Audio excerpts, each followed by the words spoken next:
नमस्कार दोस्तों, एक बार फिर से अपने YouTube चैनल पे खुशी न्यूज़ भोजपुरी में आप सबका स्वागत करता हूं। आज मैं आप सबको बताने वाला भोजपुरी की बहुत ही ज़बरदस्त शानदार फिल्म के बारे में, जिस फिल्म का नाम है जग कल्याणी पाटन देवी मैया। इसी फिल्म के बारे में आप लोगों को बहुत बड़ा जानकारी देने वाला है, यानी ये बताने वाला है इस फिल्म को यूट्यूब पे कब तक चलाया जाएगा। हाँ तो दोस्तों, हमारे इस वीडियो को पूरा देखिएगा तभी आप लोगों को पूरा बात समझ में आएगा। जो लोग हमारे चैनल को सब्सक्राइब नहीं किए, सब्सक्राइब कर ले, क्योंकि हमारे चैनल पर भोजपुरी फिल्म का हर खबर सबसे पहले मिलता है। भोजपुरी फिल्म जग कल्याणी पाटन देवी मैया, इस फिल्म के स्टार कास्ट में हम लोग देखने को मिल जाएगा भोजपुरी के संजीता बनर्जी, सुबीर शर्मा। इस फिल्म के अन्य कलाकार की बात की तो भोजपुरी इंडस्ट्री के छोटे बड़े कलाकार इस फिल्म में नजर आने वाले हों। इस फिल्म की कहानी की बात की तो रोमांटिक, पारिवारिक, इमोशनल और भक्ति फिल्म होने वाला है, जो कि भोजपुरी रसोई फिल्म यूट्यूब पे काफी ज्यादा पसंद भी आने वाला है। इस फिल्म के गाने की बात की तो इस फिल्म के सभी गाने बहुत ही जबरदस्त शानदार भक्ति गाने होने वाले। हाँ तो चलिए दोस्तों, आपसे उतारना चाहता हूँ भोजपुरी फिल्म जग कल्याणी पाटन देवी मैया। इस फिल्म को आप लोग कब कितने बजे किस यूट्यूब चैनल पर रिलीज किया जाएगा। मीडिया रिपोर्ट के माध्यम से बताया जा रहा है भोजपुरी फिल्म जग कल्याणी पाटन देवी मैया, इस फिल्म को आप लोग रिलीज किया जाएगा 7 अक्टूबर को सुबह 9 बजे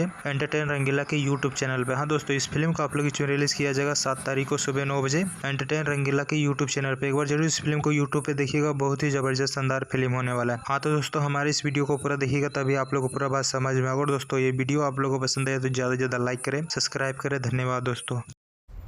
वर्ल्ड यूट्यूब प्रीमियर में देखें जग कल्याणी पाटन देवी मैया 7 अक्टूबर सोमवार सुबह 9 बजे एंटरटेन रंगीला के यूट्यूब चैनल पर।